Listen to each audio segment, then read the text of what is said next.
certainly across Scotland and northern England to start the weekend. But we'll also start with this band of rain coming in. Some quite heavy bursts of rain with that as well, parts of northern England, Wales and Scotland. But again, moving through fairly quickly, and then just leaving behind a mixture of sunshine and blustery showers for most of us during Saturday afternoon. Temperature-wise, again, similar to the average for the time of year, 16, 17, maybe 18 in the south, but a fresher feel for Scotland and Northern Ireland, just 10 to 12 here. And again, feeling colder with the wind. The messy weather charts continue.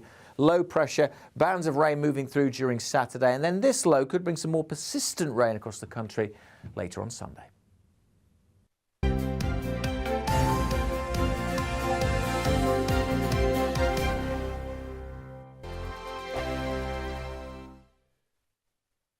Weekday afternoons on GB News, we've got the whole of the UK covered. From 12 to 3, it's GB News Day with me, Mark Longhurst. And me, Gloria Di Piero. You'll get the very latest on everything that's been going on across our great nation. And from 3 till 6, watch out for GB News Live with me, Patrick Christys. I'm not here to mess around. With all the biggest topics and guests, you will always be up to date. GB News Day and GB News Live from 12 p.m. Only on GB News. The People's Channel, Britain's news channel. Hello there, it's Eamon Holmes here from Breakfast on GB News. We're not just on your television and your screens, you know. We're on DAB plus digital radio, so you can listen to your favourite shows on the move. If you've not yet listened to GB News Radio, it's very simple. We're on your radio player and TuneIn apps, on your smart speaker, phone or tablet, or online at gbnews.uk. Take us with you wherever you go. GB News Radio. You never have to miss a moment of the People's Channel. Join my show Farage, 7 p.m. till 8 p.m. Monday through Thursday. And there you will get opinion, analysis, debate, and I'll cover stories that nobody else dares to touch. You've been cancelled. Join the club. Oh, my goodness me. And then for the last 15 minutes, talking pints. We're over a drink. We have a civilised conversation with someone. We very often disagree, but we do it in a grown-up way. Come and join me on Farage. Hello, I'm Simon Evans. Join me on GB News for Headliners at 11 p.m, where I'll be joined by two of the country's top comedians as we take a look at tomorrow's newspapers tonight. If it's a big story, we'll be covering it, I guarantee, but we'll also have some fun along the way. That's GB News Headliners at 11 p.m. We won't put you to sleep, unlike some of the other paper review shows out there. So join us, 11 p.m, 7 nights a week.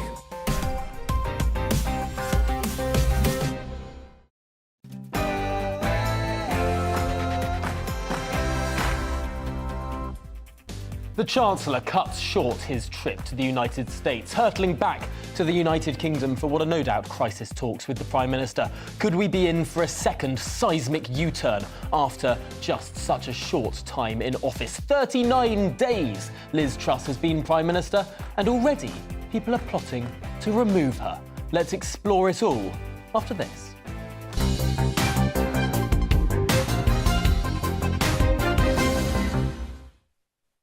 Well, a very good morning to you. It's 9:31 and this is The Briefing with me, Tom Harwood, on your TV and your radio. I'll be bringing you all the latest from Westminster and slightly beyond today as well. Well, now many have been asking where on earth the Chancellor is amidst this market turmoil and expectation of a seismic U-turn from this government.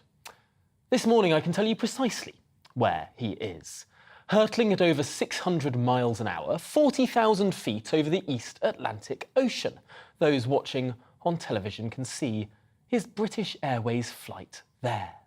Yes, Kwasi Kwarteng cut short his stateside visit to hold meetings with the IMF, the World Bank and G20 finance ministers. We had expected the Chancellor to remain in Washington, D.C. until Sunday. Yet last night he abruptly took the last commercial flight from Washington Dulles International Airport back to the United Kingdom. He's due to touch down at Heathrow in just over an hour's time. But what sort of government will the Chancellor be returning to? And frankly, will he remain part of it for long? Yesterday was a torrid day in Westminster. The Treasury reportedly working on U-turning on one of the Prime Minister's key election pledges to not raise taxes on British businesses. The Prime Minister publicly defended this policy at Prime Minister's Questions on Wednesday. saying it would be wrong to hike taxes on job creators as we face recession. Of course, no other significant country is doing so, and yet, yesterday, over the course of around 3 hours, it became clearer and clearer that this is what the government is seriously considering. In fact, it got so farcical at one point, as I attended the second lobby briefing of the day, the Prime Minister's official spokesman kept saying that nothing had changed. Well, where have we heard those words before? Those were precisely the words used by Theresa May in the 2017 general election. Nothing has changed, she said, just as she U-turned over a significant manifesto policy plank. Well, are we entering Theresa May territory? Are we entering 2017 territory? Or could this government turn things around? Well, let's discuss the discord in the Conservative Party. Let's discuss, indeed, the discourse in the financial markets now with Sir John Redwood, of course, the Member of Parliament for Wokingham, and someone who experienced quite a bit of discord in the 1990s. Sir John, when you were in John Major's cabinet, did it feel similar? Well, it was a different situation. We were having a major disagreement about whether we should join the Europeans more fully through the Maastricht Treaty. And we were having, in particular, an argument about whether we should give the pound away and join the euro. And then John Major decided to resign and said those of us in the cabinet who had been privately disagreeing with him had to put up or shut up. So I took the invitation. I wasn't going to shut up. I had a legitimate set of disagreements, and we then had a leadership election at his request. It's interesting looking at the parallels, of course, because there were some people agitating to remove John Major at the time. Of course, he took the initiative to do the put up or shut up election just 3 or 4 years into his premiership. And yet this time around, it doesn't seem like that is being entertained. Liz Truss has been Prime Minister for 39 days, just 39 days. And yet backbench Conservatives are seriously talking about removing her. Is this something that could possibly happen? I don't see how it happens constitutionally. It would obviously require the overwhelming support of all the MPs and of the membership and the board, because we have a clear constitutional position. We have just elected a new leader. That leader had majority support of the party in the country and also had secured majority support of the MPs by the time the membership campaign finished. And I think the party should give her full support and let her roll out her complete plans. I think what's odd about this debate we're having at the moment is that people are taking a set of tax proposals as the whole economic plan. We haven't yet seen the spending side of the budget. We haven't seen the borrowing consequences. We haven't seen what the economic projections might look like. We haven't seen all of the measures that are clearly needed to have a proper growth strategy. The investment partnerships, the changes of regulation, the support for given industry groups, the wish to have more of our own food, the wish to produce more of our own energy, they all require a series of policies. So I would say to my colleagues, by all means, encourage the government to get all those plans out as quickly as possible, and then we can have a proper debate about their impact and about whether we like them all or not. It's interesting. 2 weeks is the time we need to wait until that 31st of October medium-term fiscal statement. And we understand from Number 10 that there will be a number of supply-side reforms announced before then, and some supply-side reforms also announced within that statement too. I suppose looking at the context of everything, those will be very important for the markets to see whether or not the markets believe, number one, that it's possible to get through, for example, planning reform or migration reform or childcare reform or all these other different reforms that we're expecting. But also, if the markets do believe that they're possible, potentially that's something that might placate them. Well, of course. And the markets like as much certainty as possible, but they have to live in a very uncertain world. Of course, the government needs to get a lot more information out there. And I do think that the government needs to produce the spending side as well as the tax side, and it then needs to have some credible forecasts of what is likely to happen. The truth is that there is no good option from here because we are facing a global slowdown or recession. We're seeing a trend to higher interest rates, higher mortgage rates and lower bond prices around the advanced world as central banks seek to correct the mistakes they made in 2021 when they were too loose for too long and triggered big inflation. So there has to be some adjustment to that. And so the truth is that we either end up borrowing more to do a package along the lines the government wants to do, which is to offset some of the recessionary forces and not take such a big hit, or we borrow even more than that because we put taxes up and we make the recession worse, longer and deeper, and then you will have an even bigger deficit. So people entering this debate about the deficit and the borrowing need to be realistic. We are going to borrow more this year, whatever happens. And the argument is how much of the money should be used to offset the recessionary forces, which are very strong globally and also have been unleashed in the UK by the Bank of England's policy. It is remarkable how people are focusing so much on corporation tax, for example, which could at most, that proposed rise might bring in, say, £19 billion. The energy price freeze could be up to £150 billion, and yet people aren't entertaining perhaps making it a more targeted policy, perhaps ensuring that it goes to those on low incomes rather than those on six-figure salaries. Why is the debate so focused on the tax side of things, given we're facing historically high levels of the tax burden, rather than the spending side of things? Well, because it's Labour policy to put corporate tax up, so the main opposition forces want to do that. And now some Conservative MPs, I think wrongly, have decided that would be a good thing to do. Whereas I, like you, would say to them, let's look at the whole package and we may be able to control the borrowing better. We don't yet know what the borrowing is likely to be on the government's own forecasts. So John, you say wrongly consider to raise corporation tax. OBR last year produced a deficit forecast which was 120 billion higher than actually happened. So you've got to be a bit careful whether you trust the forecasts or not.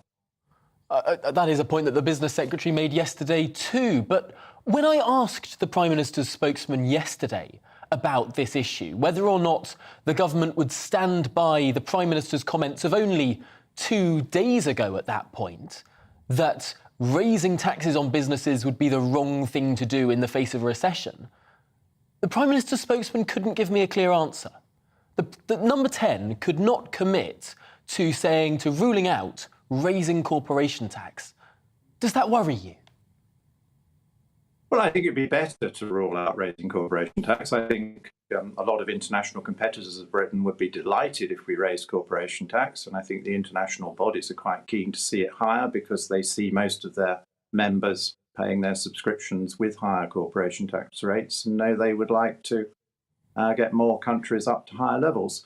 But I think what the spokesman or woman, whoever it was you were talking to, had to deal with was this fact that we now learn that the Chancellor is flying back earlier than planned in order to talk to a whole lot of Conservative MPs and other interested parties, which implies that he's prepared to look again at the total package.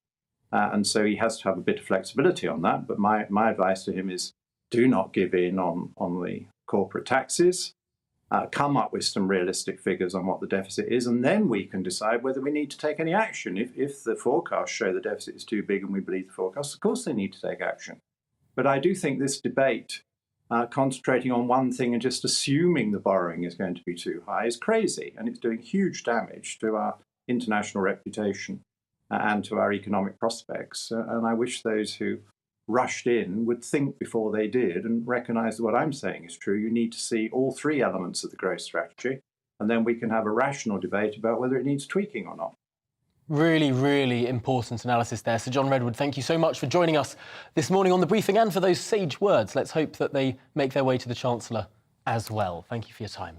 Well, let's discuss the political context of this now with Tim Montgomery, former advisor to Boris Johnson, co-founder of the Centre for Social Justice and creator of the Conservative Home website as well. Tim is also, of course, a senior GB News contributor. Tim, where on earth do we stand now? Where does the Prime Minister's authority lie?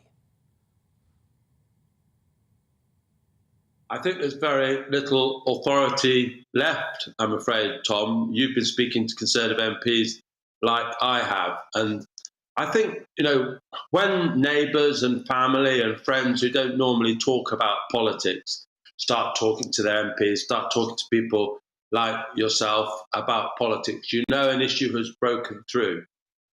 This issue has done more than break through with voters. I think people are generally frightened for their mortgages and for their pensions.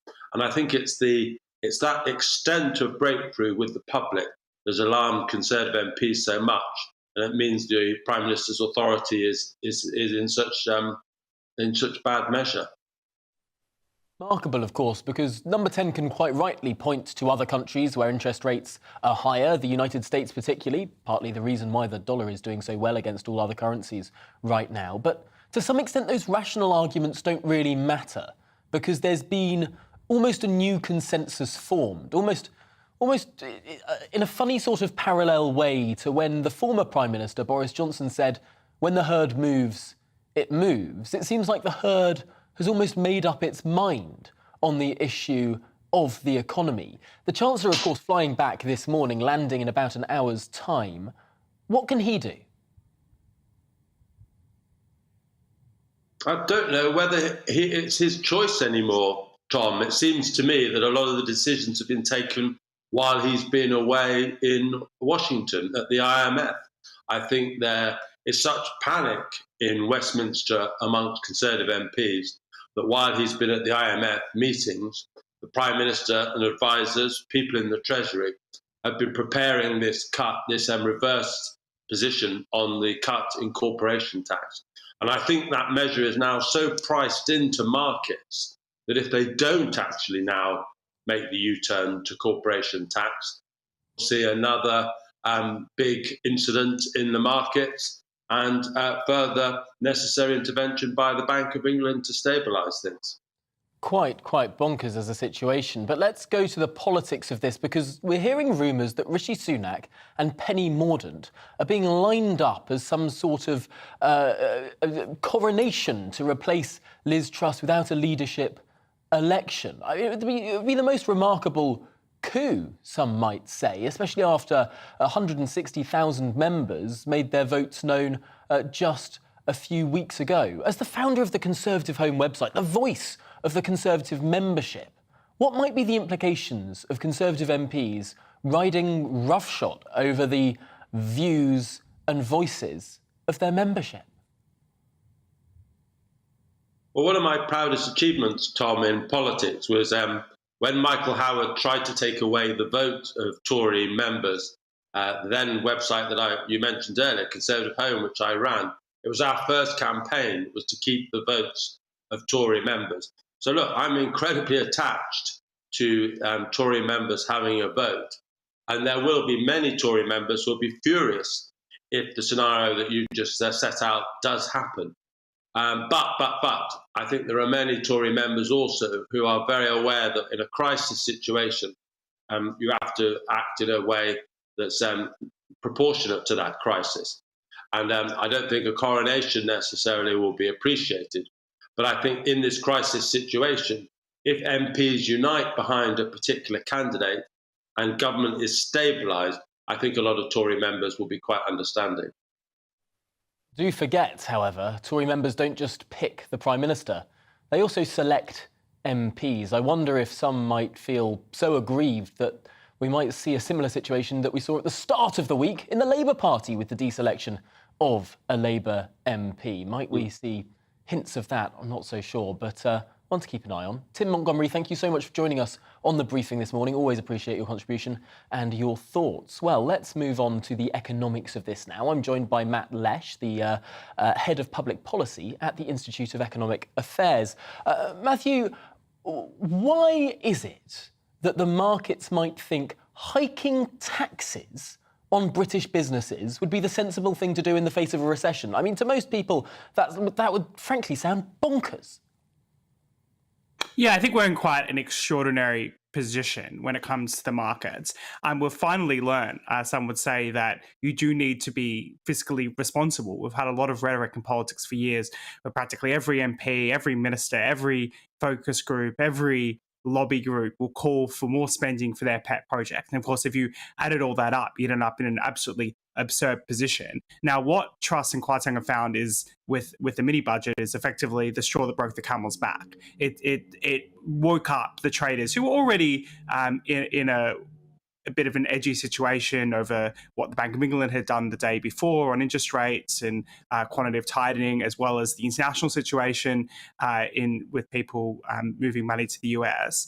And they basically just saw the government signal that they didn't really care that much about fiscal consolidation and getting the budget in order. As a result, they repriced government gilts. Now, I think it's quite likely this is going to end up happening in a lot of other countries. The Eurozone is probably in some respects in an even worse situation because their monetary and their fiscal authorities are so deeply separated.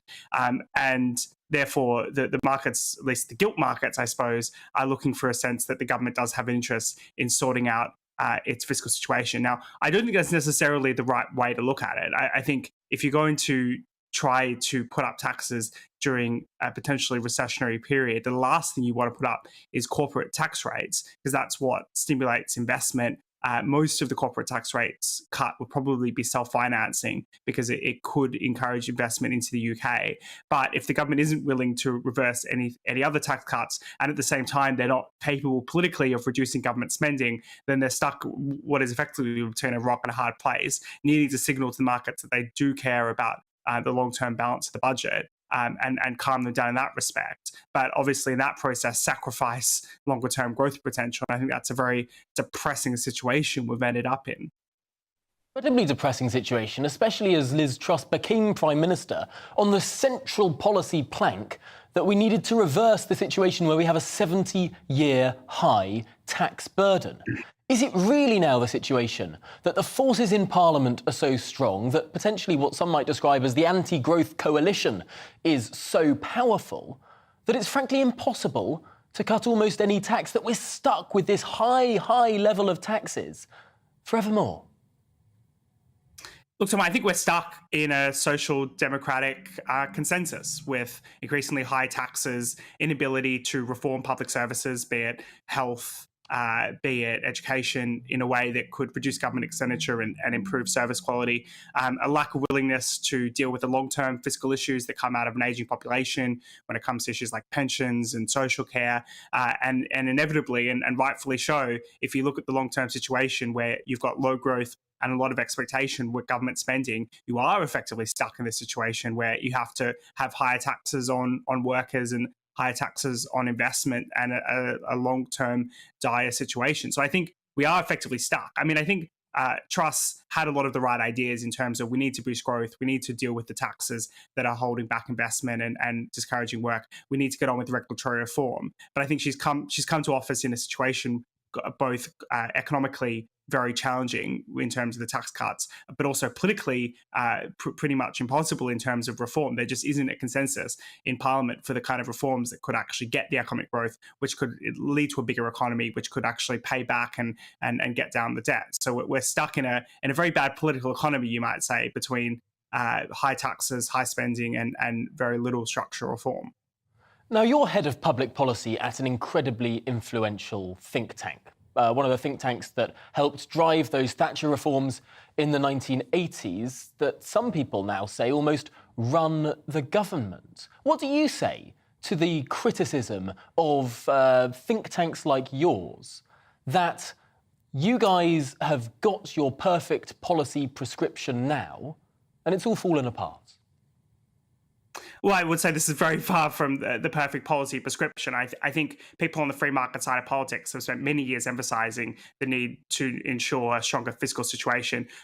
The government hasn't done the kind of structural reforms that we're talking about, which could actually grow the economy. Now, I would say in terms of the idea of talking about economic growth, that shouldn't just be a free market cause. That should be a universal cause. I think everyone should be thinking about what are the policies that could grow the economy, what are the regulations that get in the way, how can we reform our tax system and ensure spending doesn't go too high. Now, these are all, I think, quite reasonable and sensible reforms. Now, despite the popular myth and what you might read on Twitter sometimes, unfortunately, Tom, we're not actually running the government. The government runs itself, and ministers, I think, rightfully make decisions rather than little small think tanks in Westminster that the conspiracy theorists like to talk a lot about. Yes, I suppose if the IEA was really running the government, we wouldn't be spending £150 billion on fixing energy prices, and there'd probably be a great sweep of supply-side reform and potentially even some spending cuts, which bizarrely the government has ruled out. Matt Lesh, what do you make of what Sir John Redwood was saying earlier in this programme, that we need to wait basically 2 more weeks to see what the government is going to say on supply-side reform before making any judgments, that it's almost impossible to say where the country will be in terms of indebtedness, in terms of deficit or anything else in terms of fiscal propriety until we've seen that supply-side reform agenda? Yeah, look, I think John's right that the government needs an opportunity to spell out its full agenda, both on the fiscal side when it comes to what is it going to be the spending, what are the projections from the OBR, as well as on the regulatory side, what are the reforms. I really do deeply worry, though, as much as we might want to be optimistic, that it's very difficult to do supply-side reforms. We've spent a lot of time talking about planning reform in the past. Inevitably, you get people who will oppose any sort of planning reform, no matter how reasonable, and it takes a lot of difficult political effort in order to put those things before Parliament. And I'm just not sure that the current government has the capacity to do so because of the rough start. Well, Matthew Lesh, we're going to have to leave it there. We've got one more story to just squeeze into today's programme, and it's very important, but thank you to Matt Lesh of the IEA. Tomorrow will mark a year since the senseless and brutal murder of one of Parliament's most loved and respected members. Sir David Amess was killed during a constituency surgery in Leigh-on-Sea in Essex last year. And I'm delighted to be joined now by Anna Firth, his successor, the Conservative MP for Southend, who won the seat in an uncontested by-election after the senseless murder of Sir David. Anna, thank you for being with us on the programme today. Just firstly, your reflections of not only your view, but also of your constituents' view of such a long-standing and so warmly received a politician. Yeah. Well, it's the views of my constituents, Tom, which are far, far more important. And Sir David is still very, sorely missed. He was a legend. He was a fantastic constituency MP. It's the hugest privilege and honour for me to follow, in the footsteps of such an inspiring and great parliamentarian. And we've got a number of tributes to him. We are going to commemorate 3 aspects of Sir David's life. Firstly, this evening, his faith. David was a devout Catholic, as I'm sure you and your viewers know. So we've got a requiem mass to him tonight, and we are expecting a lot of people to come and to give tributes to him, just as they did exactly this time last year. It's being held in the same church that the mass was held last year. And then tomorrow we're going to commemorate his civic presence in Southend, which of course was huge. We've got a tree planting in Chalkwell Park. And of course, city status was the most enormous achievement. And then thirdly, we're going to commemorate him as a parliamentarian in due course. A plaque will be placed in the House of Commons on our side of the chamber, probably about opposite to the plaque, actually, to Joe Cox. So we are going to commemorate all 3 aspects of Sir David's life because, that is how great a man he was here in Leigh-on-Sea and in Parliament. One of the most profound moments of that Friday afternoon when we started learning of that horrible news last year. And snippets of a book written by Sir David started popping up on social media, a book where Sir David defended that age-old right of constituents to come and see members of Parliament in constituency surgeries without need for appointment, being able to have accessible members of Parliament. And it was just so chilling that it was at one of these accessible moments that his life was cut so tragically short. How have you taken on that aspect of the job? Is it possible for members of Parliament now to have open surgeries? Well, there's a couple of things there, Tom. You're absolutely right that David believed that direct link between the MP and his constituents was absolutely vital. And yes, he held surgeries all around the constituency so that they were more accessible to people. They were appointments that were supposed to be booked online, and people who came to see him had an appointment, and they were supposed to be constituents. This particular individual, and I'm absolutely not going to name him in any way. I'm not going to give him that sucker. That particular individual was not a constituent, and actually, shouldn't really have been seeing Sir David. But it was the measure of the man that he was so open and welcoming to everybody. But the second point of your question, should we carry on with them? Absolutely, we should. And it's, I've made it my business to continue with constituency face-to-face surgeries. I think it's really important that constituents can come and see me and tell me about their problems. And that's part of building on the legacy that Sir David left. And in fact, we're going further.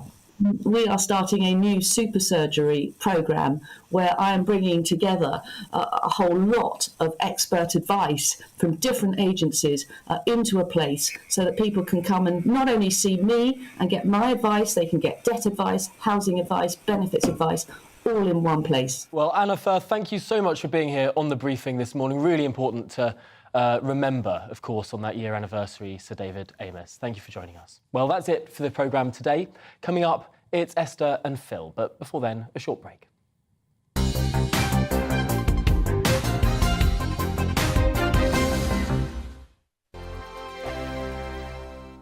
Weekday afternoons on GB News, we've got the whole of the UK covered. From 12 to 3, it's GB News Day with me, Mark Longhurst. And me, Gloria Di Piero. You'll get the very latest on everything that's been going on across our great nation. And from 3 till 6, watch out for GB News Live with me, Patrick Christie. I'm not here to mess around with all the biggest topics and guests. You will always be up to date. GB News Day and GB News Live from 12 p.m. Only on GB News. The People's Channel, Britain's news channel. Hello there, it's Eamon Holmes here from Breakfast on GB News. We're not just on your television and your screens, We're on DAB+.